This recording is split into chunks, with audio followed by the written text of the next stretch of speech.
วัสดีเนาะในคลิปนี้เราจะมาเก็บหมักแตงเนาะหมักแตงเราก็มีกับบัวลายแต่ว่าเราจะมาเก็บเนาะว่ามันเป็นหมากใหญ่แล้วกันทำไปเบิ่งกันเลยเนาะนี่มองมาเบิ่งเลยเนาะนี่เนาะหมักแตงต้องเก็บก็เจ๋งกับบัวลายดอกหมักแตงเนาะแต่ว่าเราจะมาเก็บเพราะมันง่ายแหละนะวิธีการเก็บเนาะเก็บตามสไตล์ของเราเลยเนาะตัดแปดนี่เนาะเนี่ยเป็นเก็บแบบขั้นก็จะจุบเสร็จแล้วเป็นเก็บแบบได้ป้ากันจุดเต็มป้าก่อนดีมากปกติเนาะไม่ใช่ดีตัวที่เก็บเนาะมากที่จะได้ขึ้นนี่เนาะเลยไปเลยเนาะ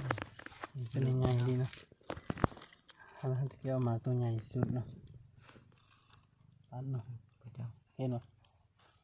แบบนี้เนาะสดๆใหม่ๆเลยตัดจากตัวเนาะตัวนี้อีกเนาะนี่หัวกล่องที่เห็นมันเนาะตัวนี้เนาะ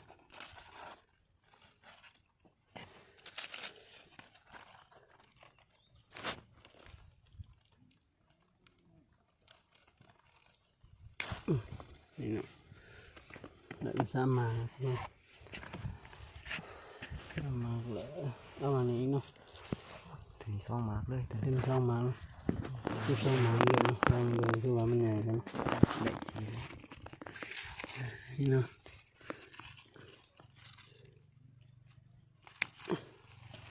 นี่เนาะ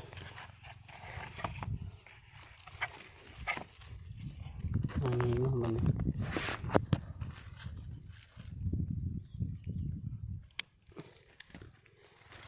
เห็ดสวนตามสไตล์บ้านๆเพราะว่าเฮาก็บ่เคยเห็น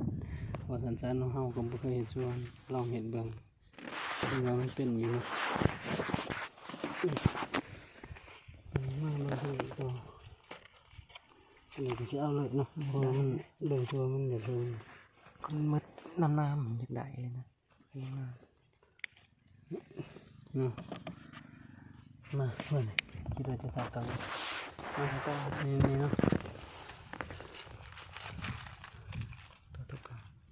นี่มันเป็นไงที่เราตัดเองสิ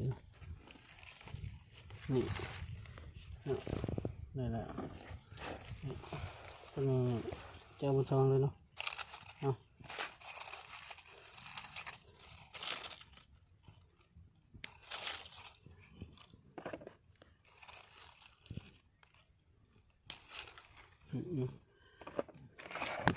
ส่วนเฮาเห็นเป็นคนไทยแล้วก็บ่ทำได้เพราะว่าเฮาบ่เคยเห็นก็บ่มี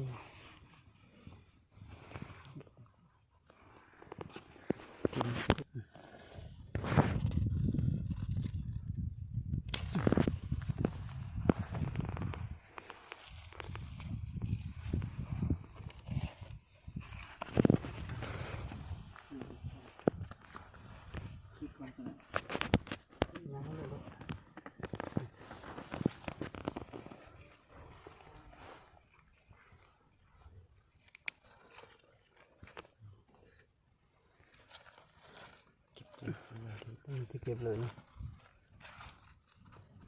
บ่งามไปเลยนะเพราะว่าน่าจะขาดทุนนะเพราะว่าเฮาบ่ได้เอาใจใส่ไปเลยนะเฮาก็บ่เคยเฮ็ดว่าซั่นซะ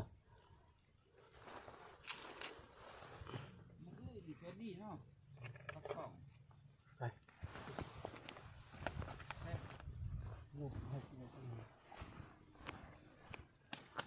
มาสรุปวันนี้เนาะว่าเฮาสิได้จักมา